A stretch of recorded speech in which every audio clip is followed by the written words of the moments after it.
Start off this game with an AK-47. Oh, this gun's so powerful. Oh, teammates blowing up a truck. That's nice. Oh, there's two. Package for you. Special delivery. Double kill.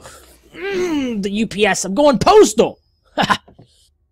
What's going on, guys? It's Renegade G Ninja here, and I'm going to talk about some new Black Ops 2 information that I just learned about. I learned it from Raw Instinct's channel, so props go out to him for the information. Apparently, it was leaked at E3. They weren't supposed to talk about it, but they did. But the created class system is a little different than what it's been. They've pretty much torn it down and redone the whole thing. Up until now, you get like perk tier 1 and 2 and then 3, and those you can only pick one perk out of those tier slots, and then you have a primary weapon choice and a secondary weapon choice and an equipment choice, and you get choices for all that stuff.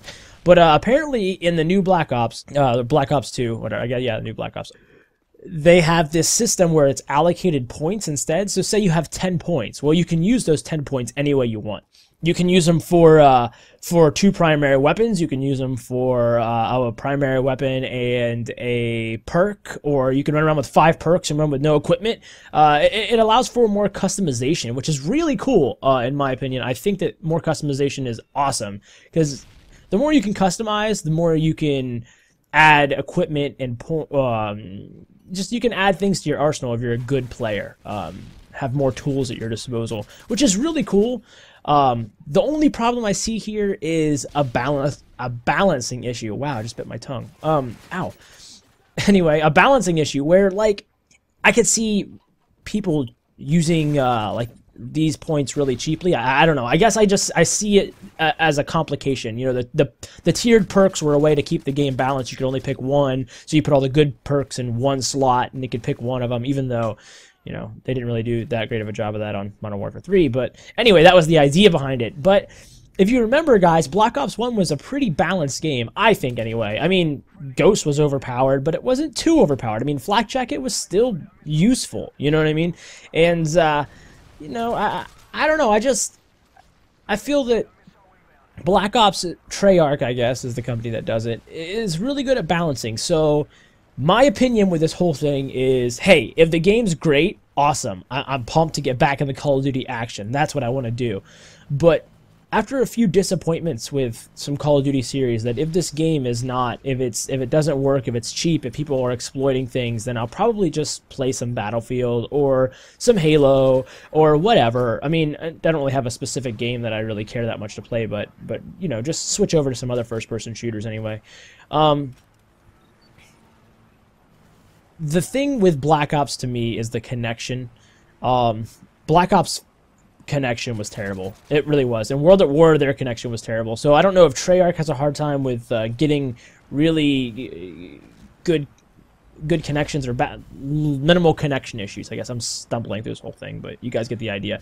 Look at this. I can just see the red on his hat on my screen. I don't know if you can see him on YouTube, but anyway, their connection issue, anyway, if it's how it was in Black Ops, where I'm rolling in 4 bars, and yet every time I run into a 2-bar guy, he can kill me no problem, even though I'm shooting him in the back. You know, if that's the kind of issues that are going to be, I can't play games like that. It's too frustrating.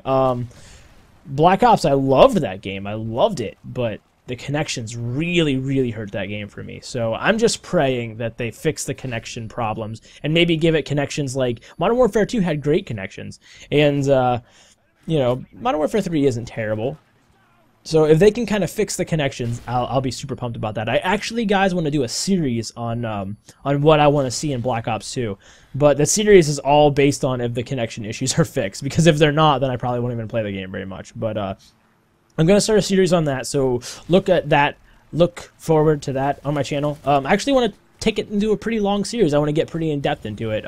If you guys are Call of Duty fans, then you'll appreciate me getting all into it and not just doing a basic skim. And I don't know if you saw what I did there.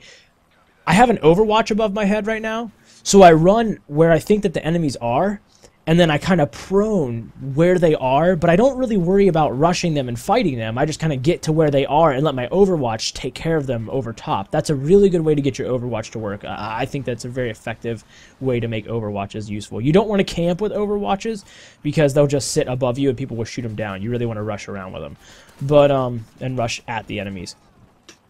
But I figured I'd let you guys know that my plans, I guess, for bringing... I want a whole series about Black Ops 2 and what I want to see in it and what I want to be fixed. And you guys can agree with me, disagree with me, whatever. I just want to do a whole series about it. And I wanted to bring you guys that new information about Black Ops 2. So let me know in the comments below what you think about it. What you think about the new Black Ops 2. And if you're excited for it, if you're not excited for it, if you think this new creative class system is pretty cool, let me know. Don't forget to, if you like the video, just go ahead and hit the like button or rate the video. And subscribe to the channel if you like what I'm doing. If you like my commentaries, just hit that subscribe button. It really helps me out. Alright guys, thanks for watching. Renegade G Ninja out. Peace.